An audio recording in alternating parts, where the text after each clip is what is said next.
বাংলাদেশের পাশে আছি, সবসময় থাকবো, সাপোর্ট করব। আমার পাশে যিনি দাঁড়িয়ে আছেন চেনার কথা, আমরা যেদিন গণমাধ্যম কর্মীরা সেন্ট ভিনসেন্টের এয়ারপোর্টে পা রেখেছিলাম সেদিনেই আমাদের মোতালেব ভাইয়ের সাথে দেখা। উনি বরিশাল বাবুগঞ্জের, থাকেন ত্রিনিদাদে, খেলা দেখতে এসেছেন, বাংলাদেশের সমস্ত খেলা তিনি দেখবেন কথা দিয়েছেন। আজকে খেলা দেখেছেন, কেমন এনজয় করলেন মোতালেব ভাই? অনেক অনেক অনেক এনজয় করছি আজকের খেলা। সবচেয়ে বড় সত্য হচ্ছে আমরা জিতছি, এইটা হলো বড়। আমরা মোটামুটি confirm super 8।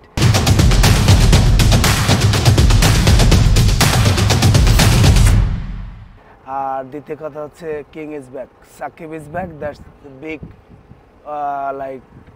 Big option for Bangladesh team, so that's good. ত্রিনিদাদে আপনার যারা সহকর্মী ছিলেন বা আপনার বাংলাদেশি প্রবাসী যারা আছে, যারা বন্ধু বান্ধব আছে, তারাও কয়েকজন আসার কথা ছিল, যারা আসেনি, নিশ্চয়ই তারা আফসোস করছে। আফসোস তো অবশ্যই করছে, কিন্তু আর 3-4 জন আছে তারা অন দ্য ওয়ে, হয়তো আজকে অথবা কালকে তারা আসবে রবিবারে ম্যাচ দেখার জন্য।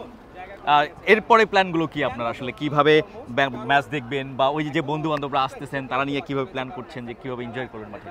আসলে যদি আল্লাহ আমাদেরকে সুপার 8-এ নেয় তাহলে আমাদের ইচ্ছে আছে অ্যান্টিগে যে কটা ম্যাচ আছে, অ্যান্টিগে আছে মনে হয় 2টা হবে যদি বাংলাদেশ সুপার 8-এ যায়, আর একটা সেন্ট ভিনসেন্ট আছে। অবশ্যই আসবো, আর বাংলাদেশের পাশে আছি, সবসময় থাকবো, সাপোর্ট করব।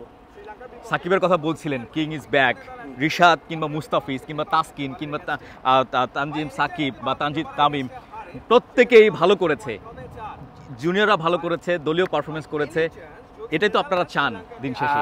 অবশ্যই দেখেন, আমি কিন্তু অলরেডি বলছি আপনাদের যে সাকিব, তানজিম, তাসকিন, মাহমুদুল্লাহ, মুস্তাফিজ, এই কয়েকজনের আমি বলছিলাম, তারাই কিন্তু পারফর্ম করছে। সো এইটা খুব ভালো লাগছে যে এই মানে এই যে ওয়েদার, এই আমেরিকার ওয়েদার এখানে ওয়েদার টোটাল ডিফারেন্স। এইখানে এসে অল্প দিনে মানায় নিয়ে খেলাটা অনেক টাফ। তারপরেও বলবো আলহামদুলিল্লাহ বাংলাদেশে সবাই ভালো খেলছে, তারা সামনের ম্যাচগুলো তারও ভালো খেলবে এই প্রত্যাশা। বাংলাদেশ দলের সমর্থকরা 12 ম্যান গ্যালারিতে বসে তারা গলা ফাটান, বাংলাদেশের পতাকা এইভাবে উড়ান, বাংলাদেশ দলের ক্রিকেটারদেরকে চিয়ার আপ করেন। সেই 12 ম্যানরা যখন বাংলাদেশ দল জয় পায়, এই 12 ম্যানরাই কিন্তু সবচেয়ে বেশি খুশি হয়, এবং নিশ্চয়ই দর্শক আপনারাও খুশি হন। বরিশালের বাবুগঞ্জের মোতালেব এখানে এসেছে মানে বাংলাদেশে যে 20 কোটি মানুষ আছে, ক্রিকেট প্রেমী মানুষ আছে, তাদেরই হয়ে প্রতিনিধিত্ব করছেন। ইনি জিতেছেন মানে বাংলাদেশের 20 কোটি মানুষ জিতেছেন। এনার যে এই পতাকাটা হাতে, 2টা পতাকাই নিয়ে এসেছেন, এই 2 পতাকা কিন্তু 2টা না, বাংলাদেশের সমস্ত মানুষের পতাকা তিনি বহন করছেন। নিঃসন্দেহে বাংলাদেশ দল যে সাফল্য দেখিয়েছে আজকে নেদারল্যান্ডের বিপক্ষে, সেটা অব্যাহত রাখবে সুপার 8-এও, কারণ সুপার 8 বলা যায় বাংলাদেশ উঠে গেছে। নেপালের বিপক্ষে 16ই জুন বাংলাদেশের ম্যাচ এখানেই, সেটা জিতলেই তো বাংলাদেশের আর কোনো কথাই নেই।